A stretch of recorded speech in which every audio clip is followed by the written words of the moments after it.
So, chapter 2 of Investing for Dummies by Eric Tyson is all about being able to weigh risk and returns. He explains this in some pretty solid analogies. For instance, with risk perception, he starts out by discussing how people deal with risk in their daily lives.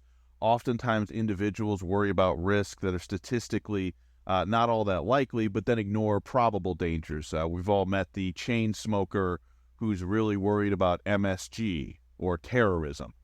For example, someone might avoid eating undercooked meat due to fear of E. coli, but then they don't really want to wear a seatbelt in their car, which statistically is far more likely to lead to your death. The key takeaway is that people have a perception of risk that is often skewed by their own personal experiences. If you've ever met the person who tells you dead to rights someone they know died because they were wearing a seatbelt, or they're constantly talking about what the news media is telling them is dangerous, which is often very skewed or engages in perception bias. But it leads them to focus on minor risk while overlooking more significant ones. Here's a couple examples he gives of misjudging risk.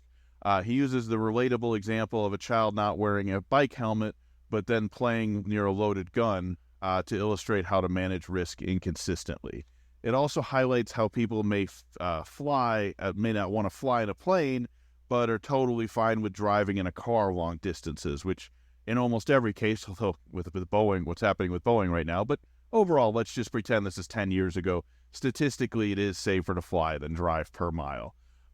As far as risk awareness in investing, just like in your everyday life, many investors are too focused on avoiding more visible risk, stock market volatility, etc., while ignoring less obvious but equally dangerous risks such as inflation and taxes eroding their money, which is pretty much a guarantee. But market value risk is all about stock market volatility, real estate volatility. For instance, real estate, like stocks, also goes through downturns. If it didn't, homes would be completely unaffordable. The stock market, yes, over time it seems to keep going up, but to pretend like there aren't massive downturns is absurd. Individual investment risk, even when the market's booming, individual investments can fail spectacularly.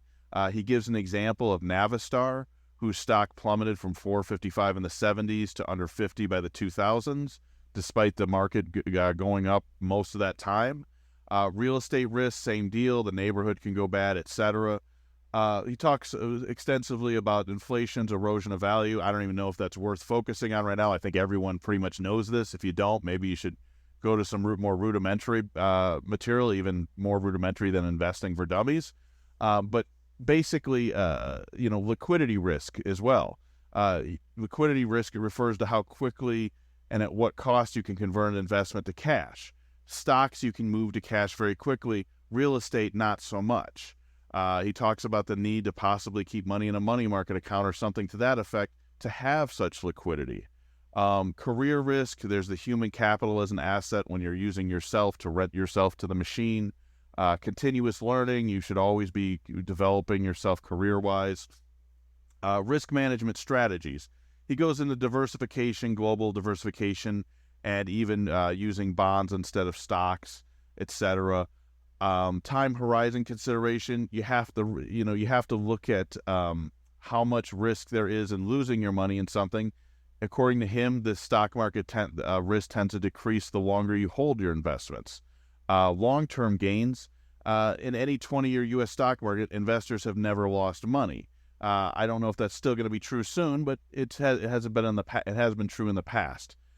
Pare down holdings in overvalued markets. Avoiding overpriced markets. This chapter advises against trying to time the market, rather doing more of an incremental purchase system. It recommends investing new money in better valued investments or selling overvalued assets if you need to raise cash quickly.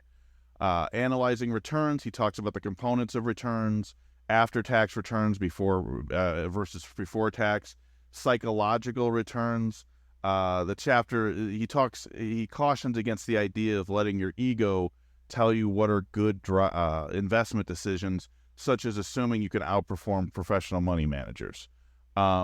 Savings and money market accounts. He says generally safe and liquid, but typically don't offer great returns. Bonds are somewhere in the middle. Stocks are somewhere at the high end of the spectrum. And real estate can be a bit of a gamble. Small businesses tend to offer the very highest possible returns, but also they require a lot from you. And on top of that, serious risk in many cases. But the conclusion is, Chapter 2 is all about the exploration of how risk works, risk versus return, diversification to avoid that risk, and not ignoring the effects of inflation and taxes.